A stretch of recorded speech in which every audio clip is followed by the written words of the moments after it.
स्वागत है आपका मेरे मोक्षिका चैनल पर। मैं आज फिर आपके सामने लाई हूँ कक्षा 7वीं का पाठ वसंत भाग 2 में जो संकलित है पाठ 11 है रहीम के दोहे। पहले तो आपको दोहे का अर्थ बता देती हूँ कि दोहे का अर्थ होते हैं जो दो पंक्तियों में होते हैं। दो पंक्तियों में होने के कारण ये बहुत ही नीति प्रदान करने वाले यानी शिक्षा प्रदान करने वाले होते हैं। रहीम जी ने अपने प्रत्येक दोहे में मानव के कल्याण हेतु बातें बताई हैं। जैसा कि उन्होंने अपने पहले दोहे में कहा है, कहीं रहीमन संपत्ति सगे बनत बहुत बहुरीत, विपत्ति कसोटी जे कसे ते ही साचे मीत। जैसा कि आपको पता है कि जब तक हमारे पास संपत्ति होती है, धन दौलत होते हैं, हमारे पास चारों तरफ से लोग अपने नाता बनाने के लिए, रिश्ता बनाने के लिए लालायित रहते हैं। लेकिन रहीम जी कहते हैं कि वे बहुत बनत बहुत बहुरीत, बहुत प्रकार से आपको रिझाते हैं, आपके सामने प्रभाव डालते हैं ताकि आपकी और उनके बीच में अच्छी मित्रता, अच्छी रिश्तेदारी स्थापित हो सके। लेकिन रहीम जी कहते हैं कि वही मित्र सच्चा होता है जो मुसीबत की घड़ी में, मुसीबत के समय में हमारी सहायता करते हैं, क्योंकि कठिनाई के वक्त ही हमें पता चलता है कौन अपना है और कौन पराया है। अतः इसमें मूल भाव क्या है यानी विशेष क्या है कि बनत बहुत बहुरीत, संपत्ति संचयी, स और ब की आवृत्ति के कारण अनुप्रास अलंकार का बहुत सुंदर उदाहरण प्रस्तुत किया गया है। दूसरा, यह शिक्षाप्रद दोहे है। इसमें बताया गया है कि मुसीबत के समय जो हमारे काम आते हैं, हमारा साथ देते हैं, वही हमारे सच्चे मित्र होते हैं। रहीम जी ने दूसरे दोहे में कहा है, जल परे जल जात बही तजी मीनन को मोहो, रहीमन मछली नीर को तऊ न छांडती छो।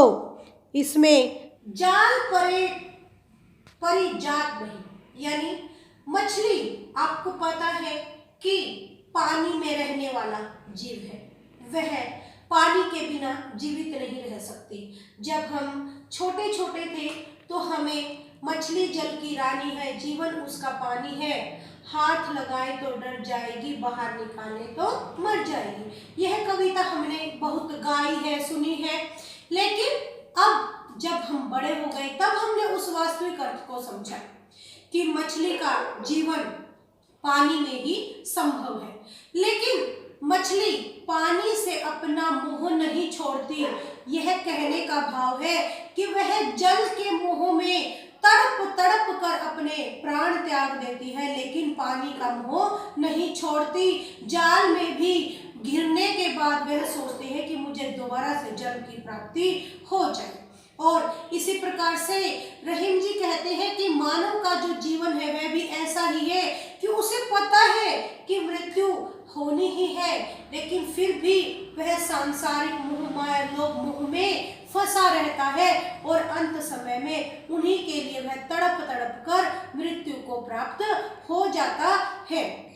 अब इसमें विशेष क्या है कि जिस प्रकार मछली पानी का मोह नहीं छोड़ती, मानव भी संसार का मोह नहीं छोड़ता। हालांकि उसे पता है कि तनवे रहीमन मछली नीर की तऊ न छांटती छो।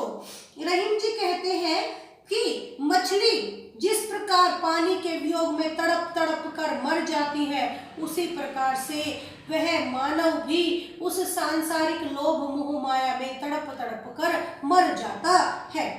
तीसरे पद्यांश में बताया गया है, तरवर फल नहीं खात है सरवर पियत न पान, और कही रहीम प्रकाश हित संपत्ति संचही सुजान। वृक्ष अपने फल कभी भी नहीं खाता, क्योंकि वह फल दूसरों को ही प्रदान करता है। मानव, पशु, पक्षी आते जाते उस फल को खाते हैं और उसकी छाया में विश्राम करते हैं। इससे वृक्ष को कुछ भी हासिल नहीं होता। उसी प्रकार से आते जाते राहगीर तालाब का पानी पीते हैं, जीव जंतु तालाब का पानी पीते हैं, लेकिन तालाब खुद उस पानी को नहीं पीता। रहीम जी कहते हैं कि जो सज्जन व्यक्ति होते हैं वह अपने लिए धन दौलत को इकट्ठा नहीं करते, बल्कि दूसरों की भलाई के लिए उस धन दौलत को इकट्ठा करते हैं और फिर उसी में बांट देते हैं। अतः प्रकृति के माध्यम से हमें यह संदेश दिया गया है कि हमें सदैव परोपकार की भावना को अपनाना चाहिए।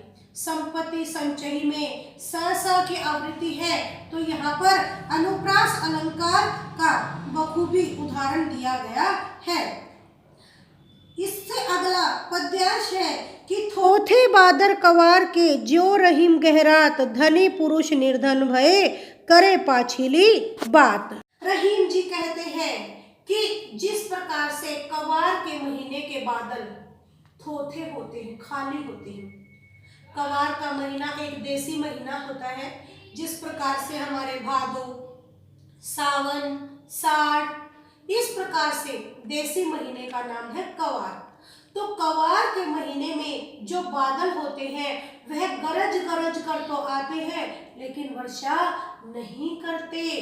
और उसी प्रकार से जो व्यक्ति पहले अमीर थे और अब गरीब है, तो वह पिछली बातों को ही याद कर करके दूसरों के सामने बखान करते रहते हैं कि हमारे पास बहुत अधिक धन संपत्ति थी और अब हम निर्धन हो गए हैं, लेकिन कर्म करना छोड़ देते हैं। अतः जो ऐसे व्यक्ति होते हैं वह कर्मशील न होकर के पुरानी बातों को याद कर करके सभी को दूसरों के अंदर दया, करुणा आदि भाव जगाने का प्रयास करते हैं, लेकिन ऐसा होता नहीं है। तो इसमें भी कवि जो रहीम दास जी है उन्होंने यहाँ पर सीख देने की बात की है कि हमें अपने वर्तमान में ही जीना चाहिए, हमें अपने भूतकाल की बातों को याद करके नहीं पछताना चाहिए।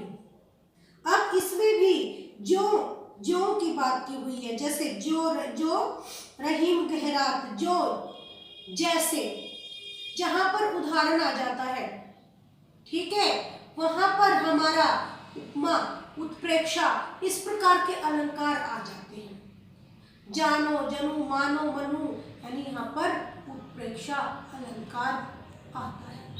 अतः इसमें यह बताया गया है कि हमें सदैव वर्तमान में ही जीना चाहिए। इससे अगले दोहे में किसी रीत है सीथ गाम ओ में, जैसी परे सो सही रहे, त्यो रहीम यह देह।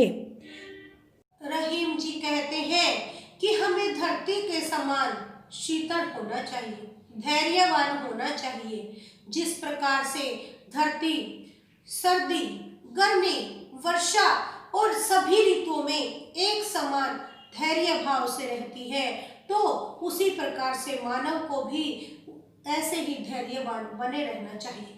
चाहे उसके ऊपर सुख आए, दुख आए, हर परिस्थिति में वह एक समान भाव से ही रहना चाहिए। यह तो जिस प्रकार हमारी धरती सब कुछ सहन करते हुए चलती है, हमारा शरीर भी वैसा ही होना चाहिए कि उसे हर परिस्थिति से लड़ने के लिए सदैव तत्पर होना चाहिए।